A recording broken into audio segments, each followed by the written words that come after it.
Shalom to all InfoLive TV viewers. This is David Oman from our Jerusalem studio.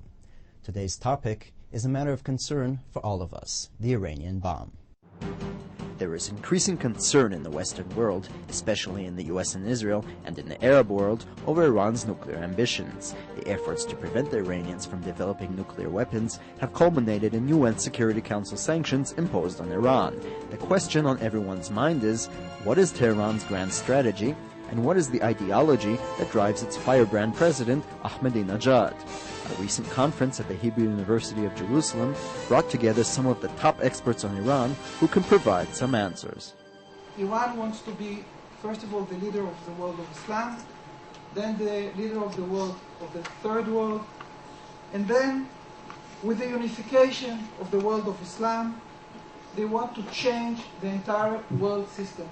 And everyone is afraid of Iran. What is the secret of the power of Iran? They have international terrorism. They have a very sophisticated network of international terrorism in embassies around the world.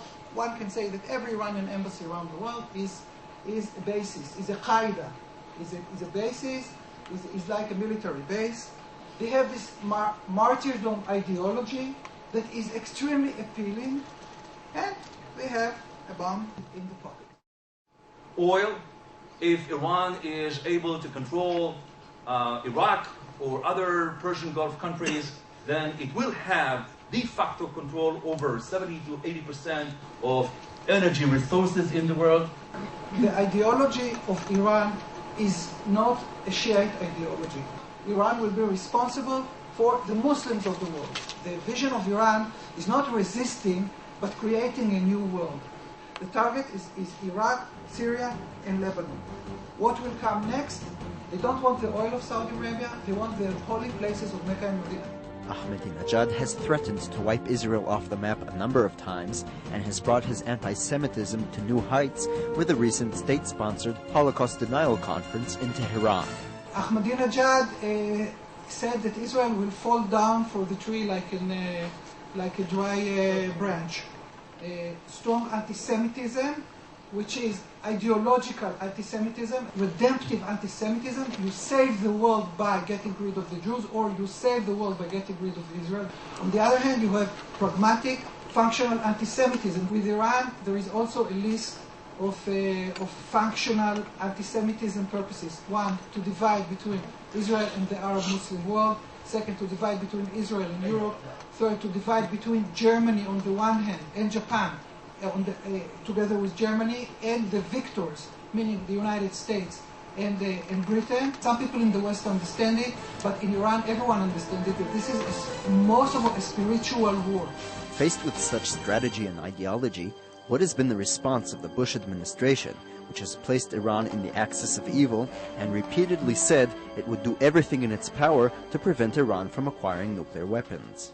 The United States so far has failed to stop Iran's nuclear program, and the main reason for it is the war in Iraq and the wider global war on terrorism, and I believe also that the chance to stop Iran, as seen at this time, are pretty slim. The United States' own actions, unfortunately, have contributed to expand the Iranian threat. Here you have three examples. First of all, the United States, by removing the governments and the regimes in both Afghanistan and Iraq, removed the two biggest enemies of Iran in the Middle East. It's a huge military, but it cannot restore basic security, personal security in Iraq. So the United States is weak. Project Democracy is a big failure. It seems U.S. responses so far have been insufficient. The Iranians have not been serious about negotiations. They violated all kinds of agreements. They want time to develop their nuclear programs. These have been the responses taken so far by the United States. All of them have failed to stop the nuclear program, and Iranian anti-United States and anti-Western hostile activities in the Middle East.